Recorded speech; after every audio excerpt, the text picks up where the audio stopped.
Com expectativa de queda na taxa Selic, Ibovespa chega perto do recorde histórico. Melancia sobe mais de 50% em Goiás. E ainda dia de alta para a soja e para o milho em Chicago. O mercado do campo desta quarta-feira, 6 de setembro, está no ar.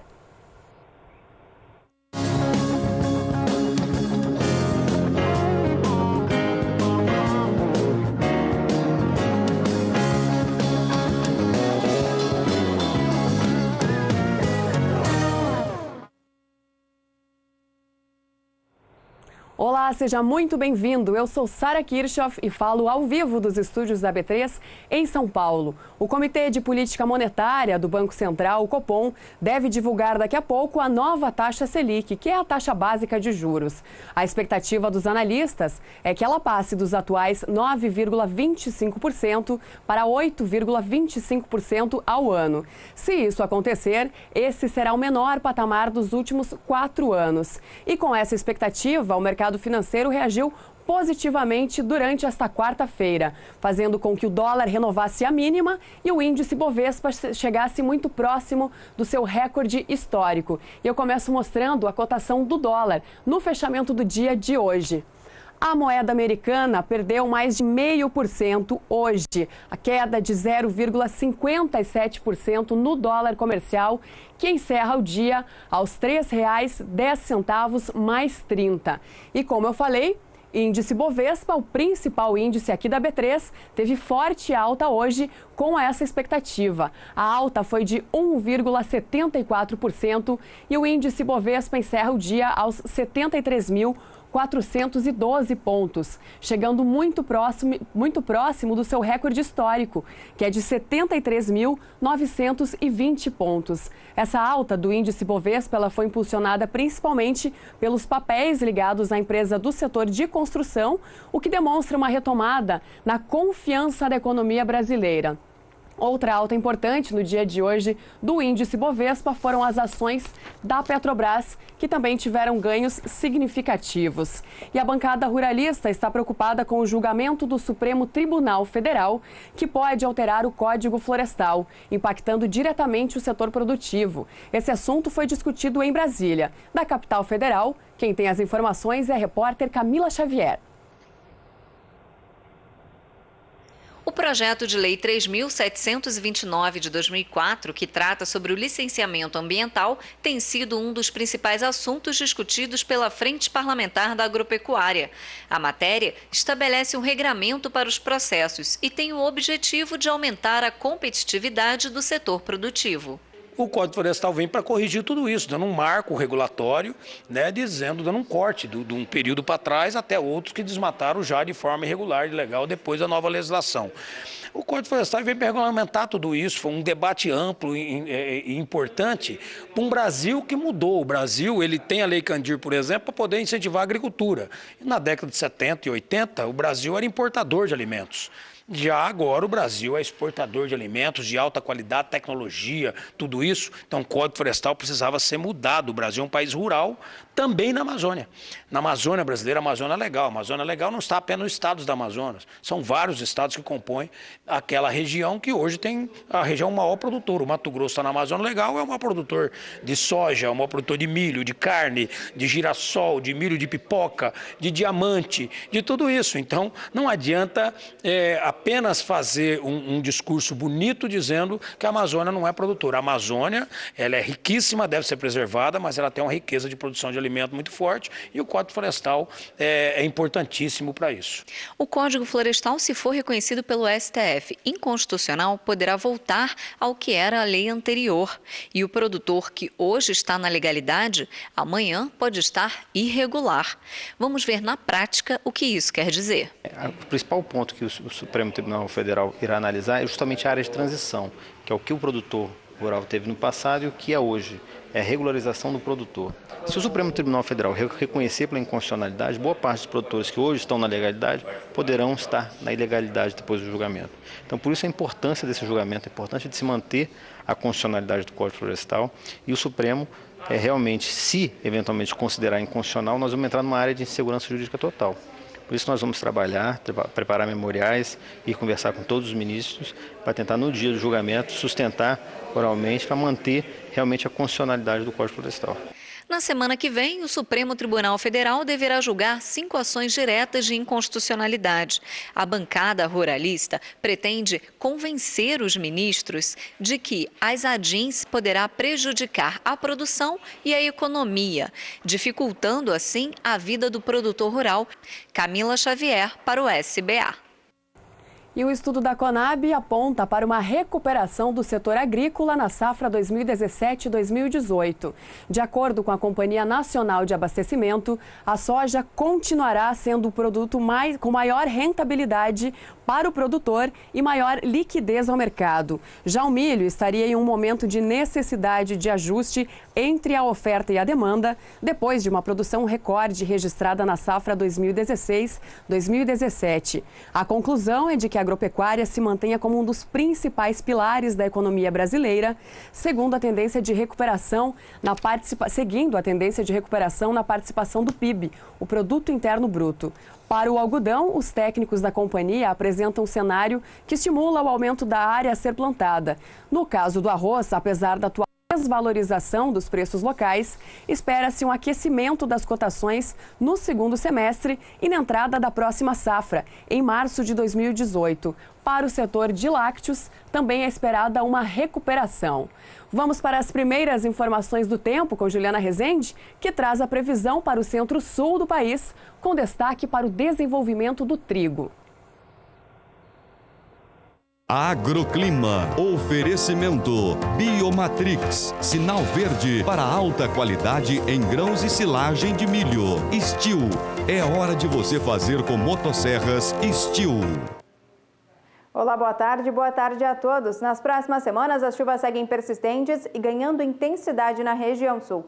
O acumulado de chuva tende a ser bastante expressivo e as chuvas tendem a ser abrangentes. No decorrer dos últimos períodos, as chuvas já garantiram a recuperação dos índices de umidade do solo em grande parte do sul do país. Isso acabou beneficiando principalmente as lavouras que estão em desenvolvimento.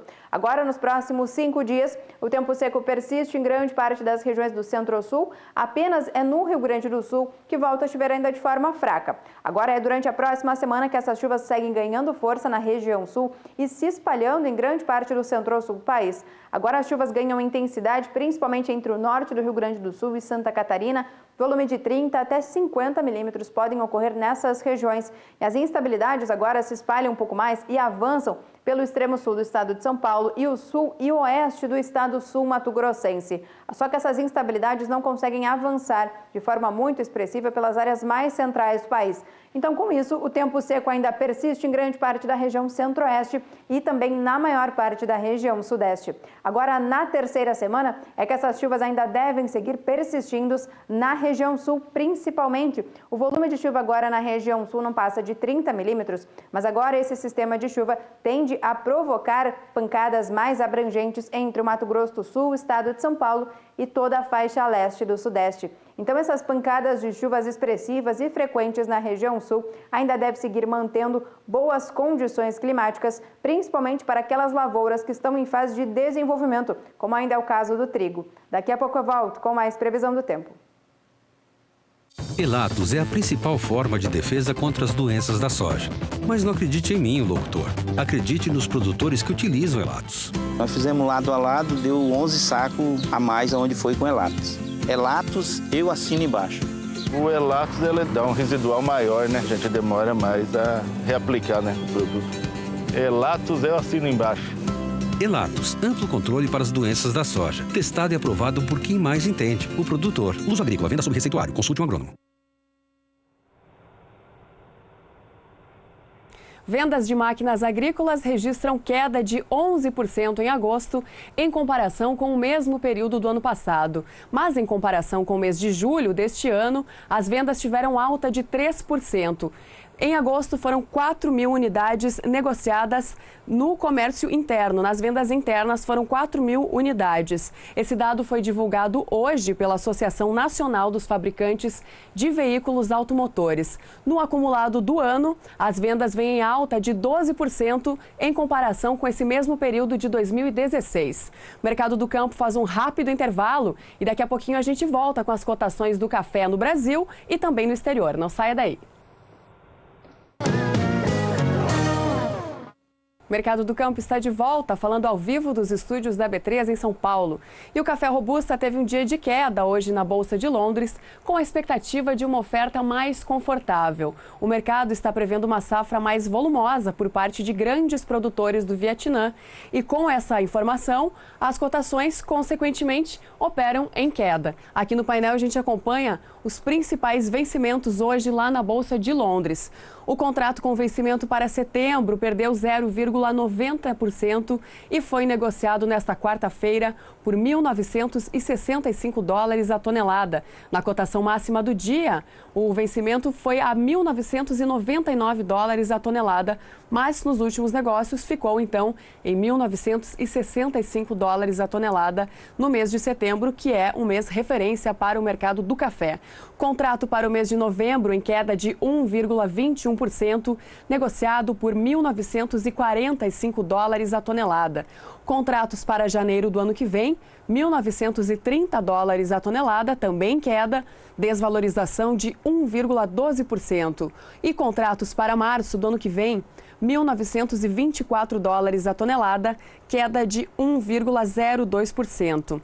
Do café robusta, já vamos para o café arábica na Bolsa de Nova York. O café arábica ele recuperou algumas perdas e operou o dia muito próximo da estabilidade. Os participantes estão aguardando novidades no setor, principalmente no que se refere ao redor do clima no Brasil, que nas últimas semanas favoreceu a floração dos cafezais. O contrato de setembro, como eu falei, foi muito próximo da estabilidade, subiu somente 0,07% e foi negociado hoje em Nova York por $1,26 por libra-peso. Contratos para dezembro, $1,27 ou centavos por libra-peso, alta de 0,03%.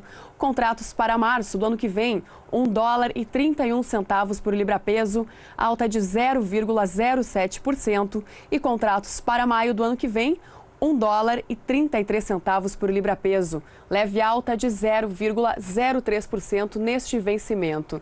Já o café BMF Bovespa teve variação hoje nos vencimentos. O contrato para setembro, por exemplo, subiu 0,07% e foi negociado hoje aqui na B3 por $151,80 a saca. O contrato para o mês de dezembro, $157,20 a saca, em queda de 0,13%. Contratos para setembro do ano que vem, $163,55 a saca, com uma forte valorização próxima dos 5%. E os contratos para setembro de 2019, $174,50 a saca. Essa foi a cotação do café para esta quarta-feira. Como eu falei agora há pouco, as condições climáticas favoreceram a floração dos cafezais nas últimas semanas, o que acaba mexendo diretamente com o mercado. E falando no tempo, mais uma vez, vamos para as informações com a SOMAR, que agora tem previsão para o centro-norte do país, com destaque para a produção de cana. Os ventos que ainda sopram do mar contra a costa leste da região nordeste ainda seguem favorecendo as condições hídricas do solo, porque nessas regiões a umidade do solo está muito favorável, principalmente para o desenvolvimento da cana-de-açúcar. Agora a situação oposta está no interior do Nordeste e também em algumas áreas da região norte, principalmente nas áreas em vermelho do mapa. A disponibilidade hídrica diminuiu bastante durante os últimos períodos, isso por conta do tempo mais seco e da falta de chuvas. Os próximos 5 dias ainda serão marcados por tempo mais seco nas áreas mais claras do mapa, pancadas no extremo oeste e também no extremo norte do país. Já na região nordeste, principalmente na faixa leste, as chuvas seguem frequentes e se espalhando em grande parte dos estados da costa nordestina. No decorrer da próxima semana, essas chuvas ainda pouco mudam. A disponibilidade hídrica do solo ainda deve seguir se mantendo baixa no interior, tanto do norte como também do nordeste, e ainda nas áreas a oeste da região norte e também na costa leste da região nordeste, as chuvas seguem frequentes. Agora as chuvas se espalham um pouco mais pela metade oeste da região nortista e na região nordeste, principalmente na faixa leste, as chuvas seguem frequentes, pelo menos até o dia 16 de setembro. Agora, durante o terceiro período, essas chuvas na costa leste da região nordeste perdem intensidade. O volume fica cada vez mais baixo e não passa dessa vez de 5 milímetros. O tempo seco persiste em grande parte do interior do Nordeste e na metade oeste da região nortista. As instabilidades ainda devem seguir persistentes, mas ainda com baixo volume de água. Então, ao longo das próximas semanas, as chuvas seguem persistentes nas áreas produtoras de cana-de-açúcar da faixa leste da região Nordeste. E essas chuvas seguem beneficiando as lavouras que estão em desenvolvimento. Daqui a pouco eu volto com mais previsão do tempo. O Mercado do Campo abre espaço agora para a Vitrine Senepol, com informações com ele, Éder Benite, Éder Catatal, e ofertas de touros e matrizes lá da Fazenda Tibaí. Éder Catatal, traga as informações para a gente, por favor, tenha bondade. Boa tarde para você. Boa tarde, Sara, está lá nos assistindo, está lá acompanhando direto de São Paulo. Né, ancorando todo esse programa. Falamos ao vivo sim, viu, Sara? Direto aqui de Campo Grande. Voltamos ao vivo com o programa, a nossa participação, a vitrine do boi, além da vitrine, evidente, o leilão também, Senepol Tibaí, um trabalho com a seleção importante. E ao meu lado, o doutor Dulcimar, que é responsável por todo o acasalamento do Senepol Tibaí. Boa tarde, doutor. Boa tarde, Catatal. Boa tarde, amigos produtores. Mais uma vez estamos aqui. Quero agradecer ao SBA pela oportunidade para apresentar o nosso trabalho lá do Senepol Tibaí.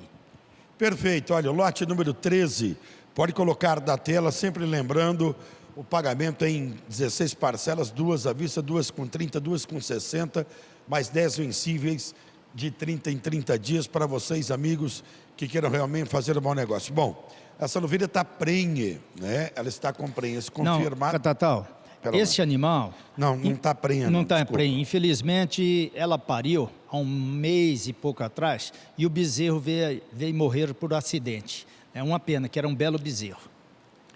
O valor a R$ 980 a parcela, filho do Zeque, não é isso? Isso, Zeque da Gir em vaca Hércules, né? Olha a linha de dorso desse animal.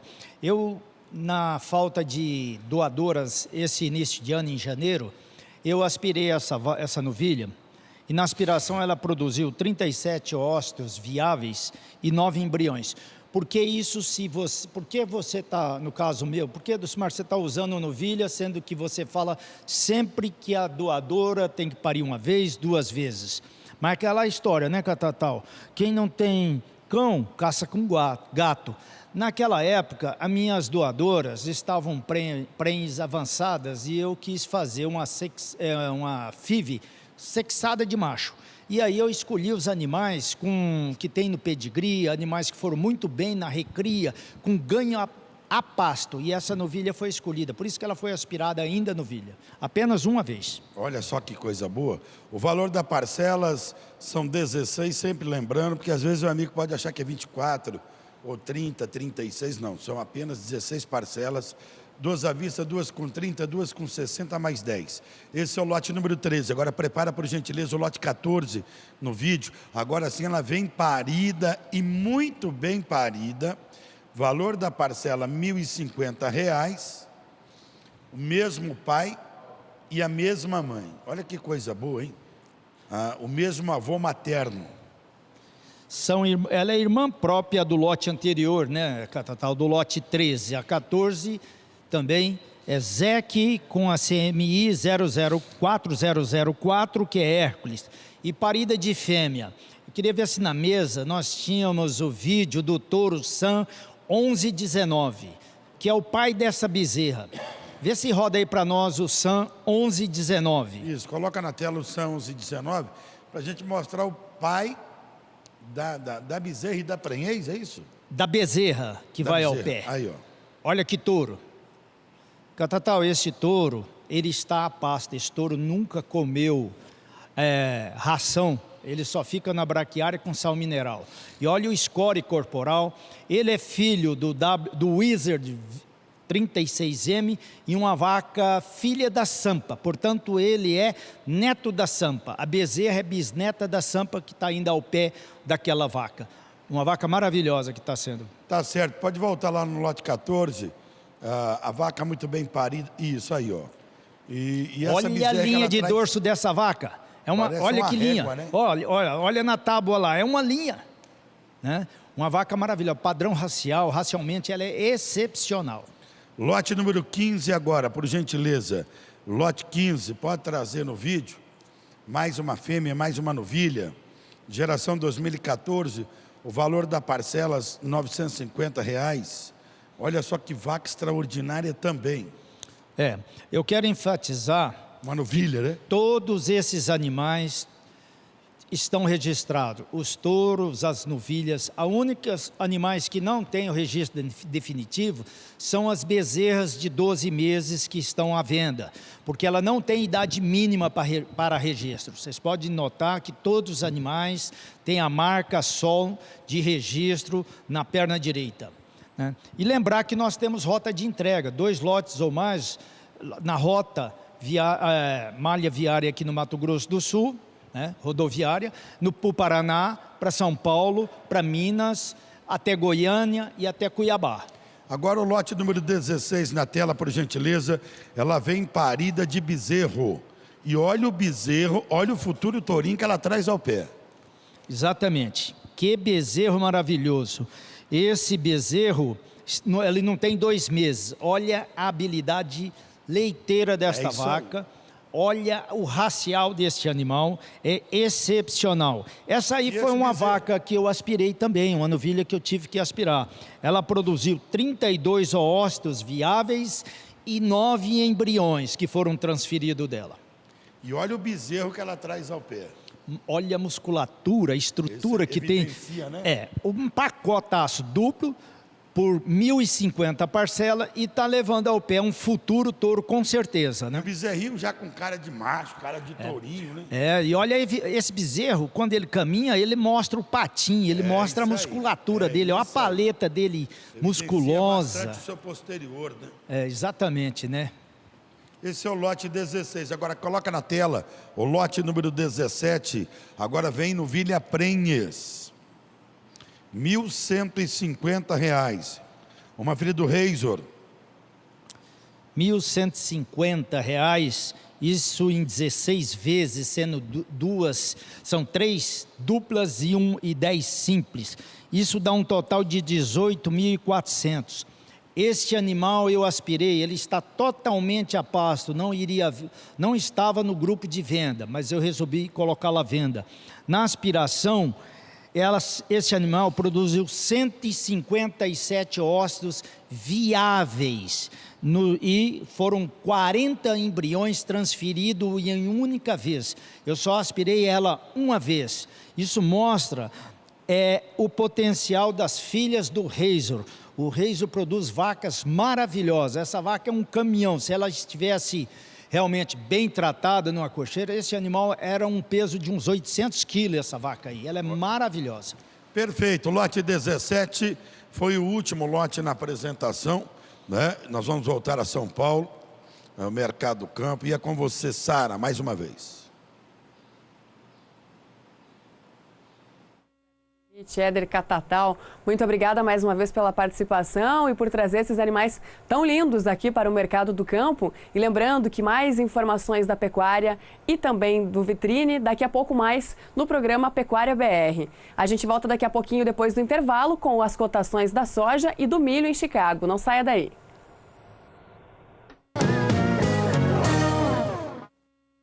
Estamos de volta falando ao vivo dos estúdios da B3 em São Paulo. Agora 6 horas e 6 minutos em ponto, horário de Brasília. Uma superprodução de milho no Brasil e nos Estados Unidos vem pressionando o preço das commodities. E daqui a pouquinho a gente traz os números atualizados desta quarta-feira. Mas antes, quem comenta o assunto é o jornalista Antônio Resch. Acompanhe.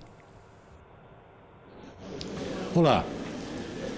O que eu vou fazer agora aqui para vocês é uma constatação. Nós estamos em setembro, os produtores brasileiros começam a plantar a safra 2017-2018, a maior safra do Brasil, chamada de safra de verão.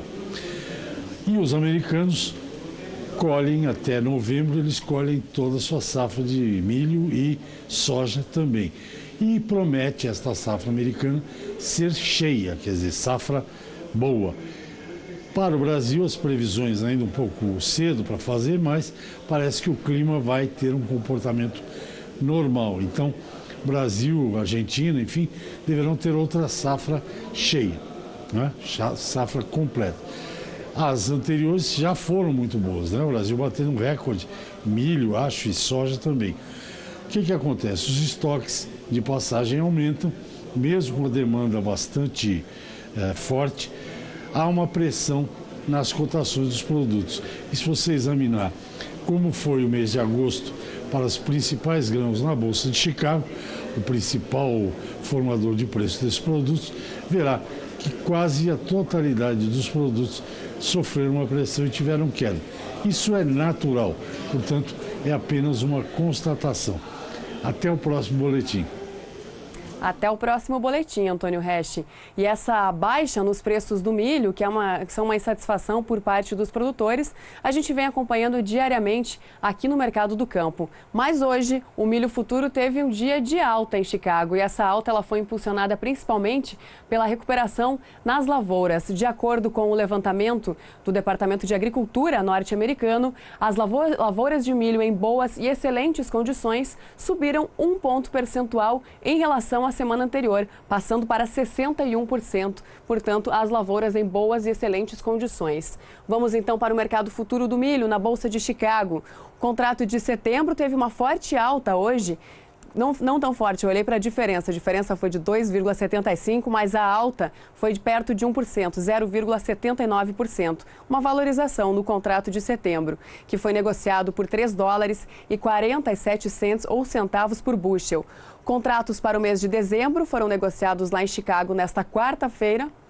$3,61 por bushel, alta de 0,69%. E contratos para março do ano que vem, $3,73 por bushel, alta de 0,67%. Alta, portanto, nos principais vencimentos do milho hoje na Bolsa de Chicago. Da Bolsa de Chicago, já vamos para a Bolsa B3, milho BMF Bovespa. Contrato para o mês de setembro foram 200 negociações no valor de R$ 28,40 a saca, com uma alta de 0,74%. Contratos para novembro, R$ 29,57 a saca, alta de 0,65%. Contratos para janeiro do ano que vem, R$ 31,60 a saca, valorização de 1,28% neste vencimento. E contratos para março do ano que vem, R$ 32,68 a saca, valorização de 0,46% no vencimento de março. A soja também veio em alta hoje, impulsionada principalmente com preocupações do clima, especialmente por causa do furacão Irma, que pode acabar aí impactando na produção, impactando também na alta do petróleo, que vem sendo observada já. Isso porque a alta do petróleo ela é estimulada pela demanda por biodiesel, que tem entre as principais matérias-primas o óleo de soja. E a parcela de lavouras de soja em boas, excelentes condições lá nos Estados Unidos, de acordo com o Departamento de Agricultura, também é de 61%, que é o mesmo índice para o milho. Vamos então para os contratos futuros da soja em Chicago. O contrato para o mês de setembro teve uma alta de 0,41% e foi negociado hoje por $9,64 por bushel. Contratos para novembro, $9,71 por bushel, alta de 0,28%. E contratos para janeiro, $9,80 por bushel, alta de 0,23%. Da soja em Chicago, já vamos para a soja aqui no Brasil, soja negociada na B3 nesta quarta-feira. Contrato para o mês de novembro, $21,40 a saca, variação positiva de 0,23%. Contratos para janeiro, $21,62 a saca e março do ano que vem, $21,81 a saca. Essas foram as cotações da soja para esta quarta-feira. E as cotações da melancia subiram mais de 50% na última semana, de acordo com o levantamento do CPEA, o Centro de Estudos Avançados em Economia Aplicada. Vamos acompanhar aqui no painel essa alta. Nós preparamos o painel para mostrar de quanto que foi o impacto. Na cidade de Uruana, a soja graúda acima dos 12 quilos, ela subiu 54,8%. O 54,8%, que representa aí 50 centavos o quilo, é o valor. Isso vale para a melancia, não para a soja, para a melancia graúda, acima dos 12 quilos. Então, em Uruana, a alta na última semana foi de 54,8% e o preço do quilo é 50 centavos o quilo, portanto. Agora sim, já o preço da melancia graúda em Lagoa da Confusão, no estado de Tocantins, é de 41 centavos o quilo, que também veio em alta, uma alta próxima dos 50%, 45% é a alta lá nessa cidade no estado de Tocantins. Essa alta ela vem impulsionada principalmente pela diminuição da oferta e aumentos na demanda, né? Como não poderia ser diferente, em função das altas temperaturas nesses dois estados. O Mercado do Campo fica por aqui. Fique agora na companhia de Jorge Zaidan e Renata Ferreira no programa Pecuária BR. Até mais!